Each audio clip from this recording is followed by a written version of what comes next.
Setelah bertemu dengan Ketua Umum Golkar Airlangga Hartarto, Ketua Umum Nasdem Surya Paloh tiba-tiba bicara soal peluang bergabung.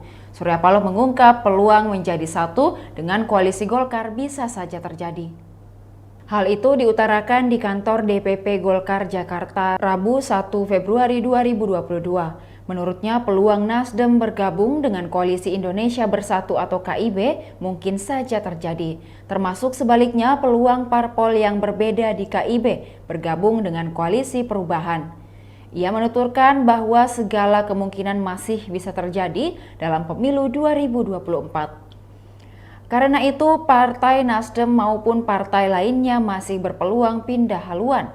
Diberitakan sebelumnya Anies Baswedan sudah mengantongi tiket untuk maju sebagai calon presiden 2024 usai mendapat dukungan dari Partai Nasdem, Partai Demokrat, dan Partai Keadilan Sejahtera. Dukungan dari PKS kepada Anies Baswedan itu menyusul dukungan serupa yang sebelumnya diberikan Partai Nasdem dan Partai Demokrat. Sohibul menuturkan melalui dukungan tersebut persyaratan Presidential Threshold atau PT 20% sebagai syarat pencalonan presiden sudah terpenuhi. Memang jika digabungkan, suara ketika partai itu secara total telah memenuhi ambang batas Presidential Threshold. Sesuai aturan ambang batas pencalonan presiden atau Presidential Threshold dalam pemilu presiden atau Pilpres 2024 adalah 20% kursi parlemen atau 25% suara sah nasional. Sementara berdasarkan hitung-hitungan kursi di DPR, Nasdem memiliki 59 atau 10,26% dari total 575 anggota DPR RI.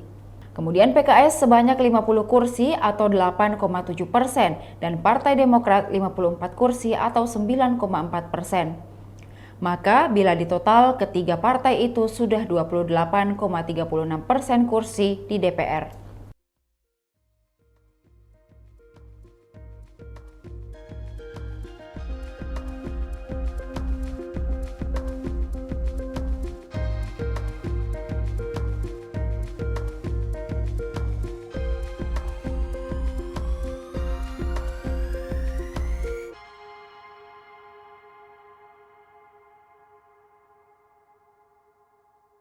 Demikian Tribun Hot News kali ini, saksikan berita lainnya hanya di kanal YouTube dan Facebook Tribun Timur. Terima kasih sudah nonton, jangan lupa like, subscribe, dan share ya!